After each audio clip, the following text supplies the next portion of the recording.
Hello students, this is Monica Chiller, your business studies teacher.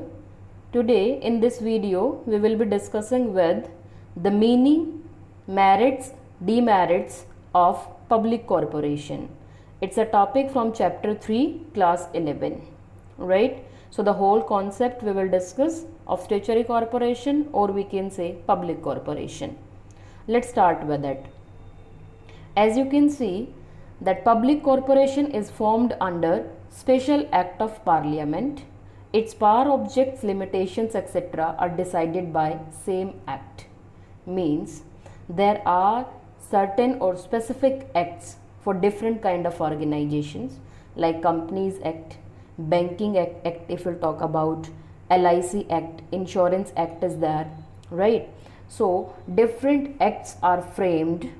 Under these acts only these public corporation will run, or the functioning of these public corporation will take place under Special Act of Parliament.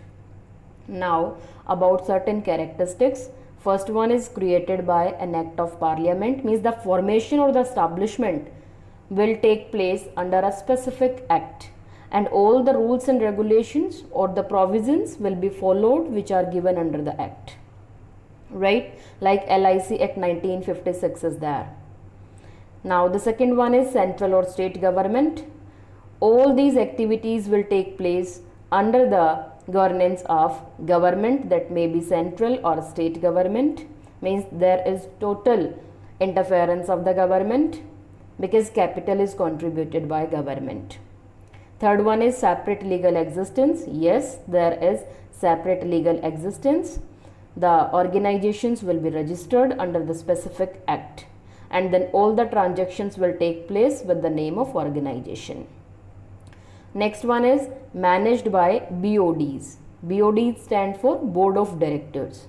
All the affairs of the organization will be managed by Board of Directors. It's a managing committee, and these Board of Directors will be elected by government itself. Next one is administrative autonomy. Autonomy means freedom.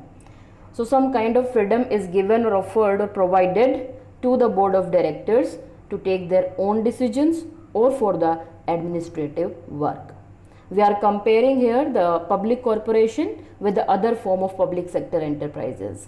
So if we'll compare, then yes, we can say some kind of autonomy is given here.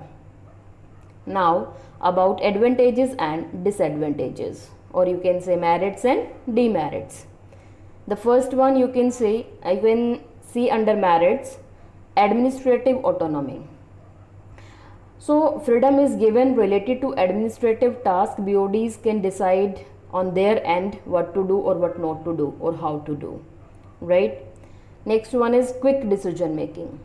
The decision making is quick or fast here, because BODs are present in the organization to take all the kinds of decision, although the consent of government is required. Next one is service motive. The main aim, or you can say the main objective of public corporation is welfare of the society, not to earn profit. Profit earning is the secondary objective of these kind of organizations. Yes, the staff who are working, the employees who are working in the public corporation are efficient enough, they are specialized in their field, and a particular process is adopted for the recruitment and selection of these employees. Last merit is professional management. Professional management means the Board of Directors who are elected as managing committee are professional, they are well qualified and experienced, and they have a couple of you can say year experience for managing all the affairs of the organization, right? Now about demerits or drawback, the first one is autonomy on paper only. The same drawback we discussed under government company, means the relaxation or the freedom which is provided is for the written format only. When we'll see the practical things, then there is no autonomy. For each and everything government consent is required, or we can say that government interference is there in day-to-day operations. Next one is lack of initiative. Yes, lack of initiative is seen among the employees because there is no sharing in the surplus profit. The salary or the incentives are fixed, right? And the promotion is given on the seniority basis. The efforts are not seen of the employees. So it leads to lack of initiative among the employees, or lack of motivation, we can say. Next one is rigid structure. Rigid structure means less flexibility. Chances of amendment are less here, or if amendment need to be done, then a very lengthy procedure need to be followed. So rigid structure is found for recruitment, for selection, right, for the management, for preparation of document. In each sense, the structure is rigid. And the last but not least is unfair practices. Sometime, not always, sometime the public corporation are found engaged in unfair practices, right, like black marketing and all, just to increase their profit or not to fulfill their service motive, right? But it's not a demerit on regular basis.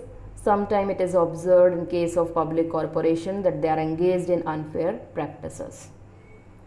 Okay, all right. This is all about public corporation as a form of public sector enterprise. This is all about this video. Thank you.